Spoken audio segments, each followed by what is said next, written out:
Okay, this is in Chapter 5. We are going to get into attitude and behaviors. The presentation that we're going to go over here is going to be talking about when does our behavior affect our attitude. So if you think about it, there's probably a lot of times when you have to go do something, or you're getting ready to go do something, or it's coming up, and you start thinking about that action that you have to do, and a lot of times you'll notice how your attitude begins to shift. Now remember, when we're talking about behaviors and attitude, what we're talking about is actions and feelings. So there are times when you have these different actions going on in your life, and based upon the actions that you're performing, either because of what you're doing or what others are doing with you, then that affects the feelings that you're having, which is your emotions, which then adds up into your attitude then. So what we're going to get into here talking about is what are some of the different types or different ways that behavior affects your attitude. The first one that we're going to look at then, sometimes on the video here, it says sometimes we stand up for what we believe in, and but there's also times that we come to believe in what we stand up for. Now, if you think about that, it is a pretty complex sentence there, but basically the idea behind that is a lot of times that we think about things and we take in information before we begin to analyze it, and then once we got that information, then we go out and we do an action on it. So we'll read about something or we'll hear about something, and then based upon that knowledge, it forces us or gets us to go do something. But a lot of times we also end up doing things without thinking about it, and then based upon those actions, we basically then, our minds wrap around that action as a justification for it, and we build a consensus in our mind about the behavior in order to justify what we've done. So that's what we're kind of looking at here. All right, the first one is role-playing. Role-playing is basically the idea there that it's a set of norms that defines how people in a given situation, social situation, ought to behave. We do all kinds of role play all the time. Again, if you just think about the example, maybe you have a coworker, and that coworker is someone that you hung around with and stuff at work, and you both make fun of the bosses, and you talk about trash about the bosses or about your the supervisor over you, and all of a sudden that person gets a promotion. Your friend does, and next thing you know, you begin to notice he acts differently. Well, that's because he's in a new role. As we move up into different roles, our social norms begin to adjust, and consequently, our behaviors adjust, and our attitudes adjust. And we do this quite often. Your role that you do when you go out with your friends is totally different than the role that you do when you're with your parents, or that you are when you're with your kids, or whatever the case may be. But what happens a lot of times is because we take on so many different roles in our life that we sometimes get caught up into these changes without being aware of how these roles are affecting our attitude. And a lot of times that can cause a lot of problems. One of the videos we're going to watch in class over this is the Zimbardo video about the Stanford prison study. So we're going to get more into that in class, talking about that then. John Johnson gave an interesting quote when he said that placed in a rotten barrel, sometimes a good apple could become bad. And that does happen a lot. Again, if you think about it, there's a lot of times that we probably do stuff that we regret doing. We don't know why we did it. We are upset that we do the behavior that we do, but it's because we get into those different roles sometimes without being a clear consciousness of what we're doing. And consequently then those behaviors affect our attitudes, our feelings, our emotions, and from that then we end up having other problems then. So we have to be careful with that. The second one that we're going to get into next then, the next slide anyway, is going to be talking about how attitude is affecting through classical and operant conditioning.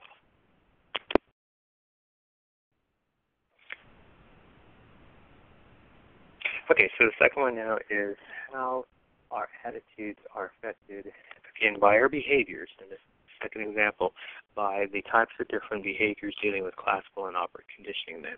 So the first one we're going to look at is classical conditioning. Okay, so there, what happens a lot of times is we may not be in a role situation. We may not be doing something in which the behavior is forcing an attitude change.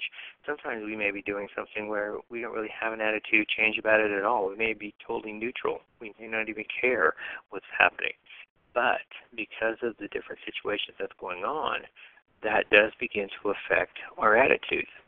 So what happens a lot of times is we have what's known as these neutral attitudes, and they can be changed because how that happens is you pair another object that naturally evokes an attitude with those neutral attitudes that causes that, and that's what's known as classical conditioning of an attitude.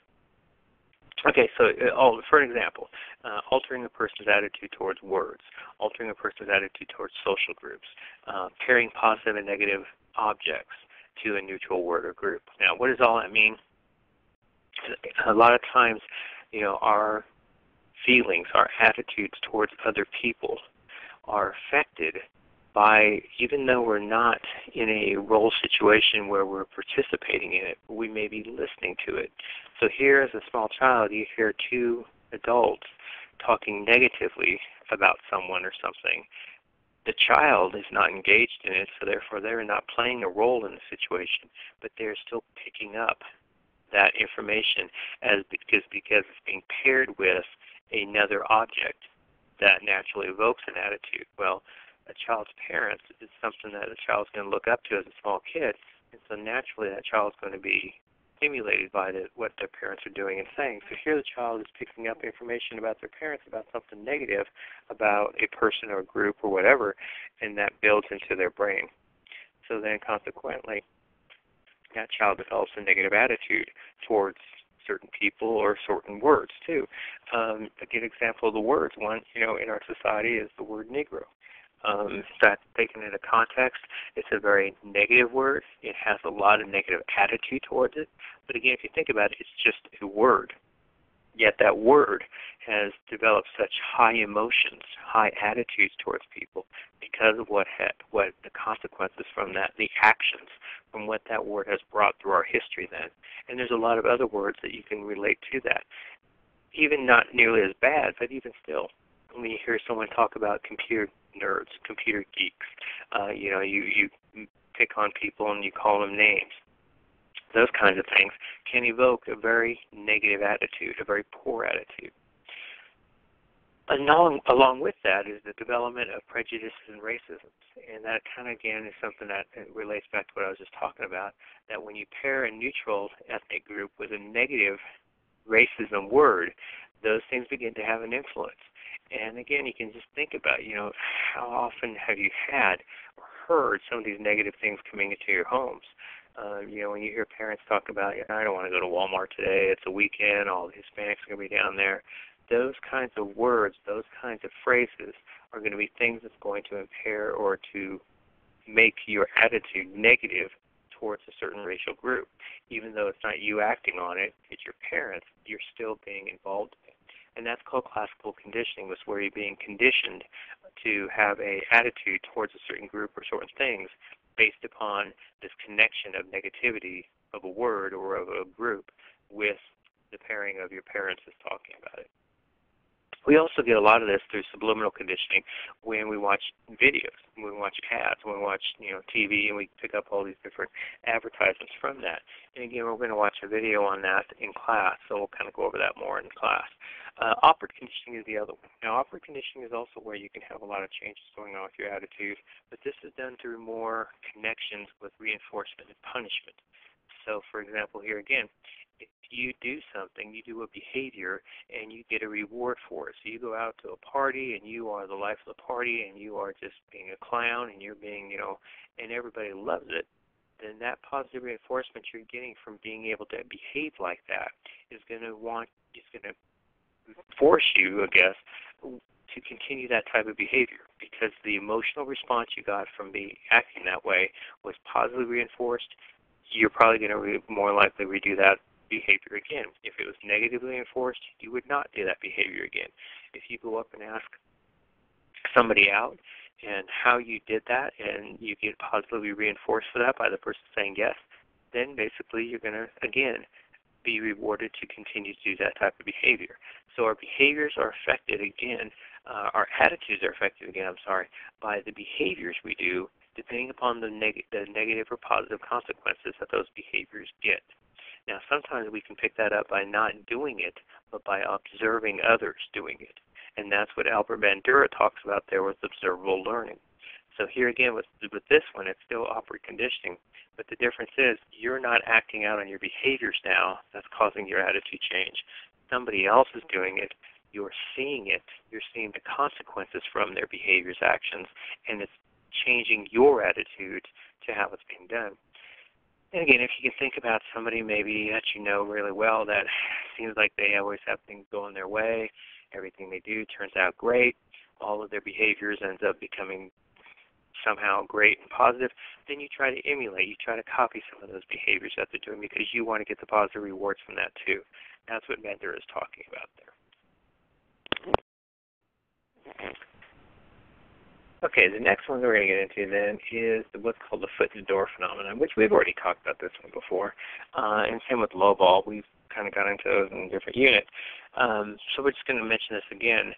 This idea of foot in the door or patsyism is something that comes about when it's a tendency for people to have first agreed upon a small request and then they comply later to a large request. And I think I gave this example maybe in one of our previous classes when I talked about one of my brother-in-law who all the time he will call up and he will ask for a small favor.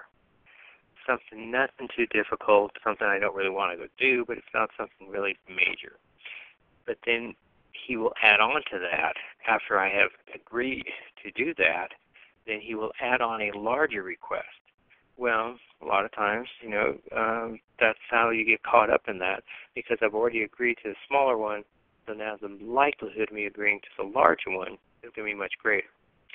It sounds strange that we do that, but in actuality, this is a trick that a lot of times businesses will use and other groups will use in order to change your attitude, to get you to do something that they want you to do. So they get you to do a behavior, a small behavior, and you're agreed to do that.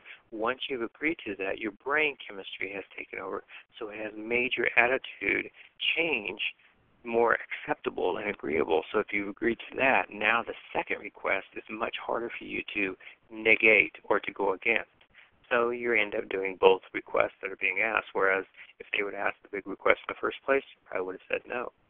A second technique that's used for this is called lowball technique, and it is also something that's highly used by businesses and many others as well. And what happens here a lot of times is you'll get maybe a phone call from a group trying to get you to donate some money. So they'll go through their spiel and they'll say, just if you can give $100, that'll be the greatest thing. They know you're not going to give $100, it's too much. So you say, no, I can't do $100, I'm sorry. Well, then they start the second part of the speech, which is getting you, again, to change, it gets you to change your behavior, your attitude by getting you to make the behavior. So you can't agree to the $100, but what they're trying to do then is they will knock it down. Well, how about just 50? 50's half. That's up. Now all of a sudden it's reduced your tendency to negate that because you've just cut it by half. So let's say you're going to cut it again to 25. That's approximately what they're wanting to get out of you anyway, was the 25.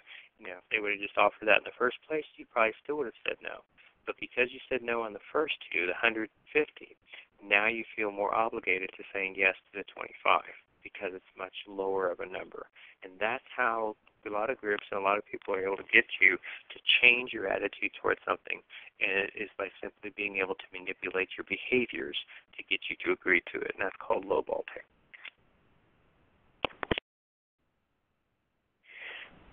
The fourth one now we're going to get into is what's known as evil and moral acts.